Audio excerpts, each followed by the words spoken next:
افغانستان خلکو څخه زما غوښتنه دا ده چې په افغانستان کې دغه سلمه کلیزه په ښه شانداره مراسمو ولمانځي، په خوشحالۍ سره ولمانځي.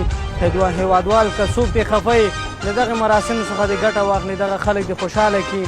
سلمه کلیزه ټولو هېوادوالو ته مبارک وي او راوتی یم چې د سلمې کلیزې نه خوند والم او ډېر یو ښایسته او شانداره مراسم نیول شوي څنګه چې زه ګورم په ښار کې او ټولو هېوادوالو ته مې دا تقاضا ده، دا دغه ده چې ډېره ښایسته مراسم نیول شوي، راشئ د دې سلمې کلیزې نه خوند واخلئ.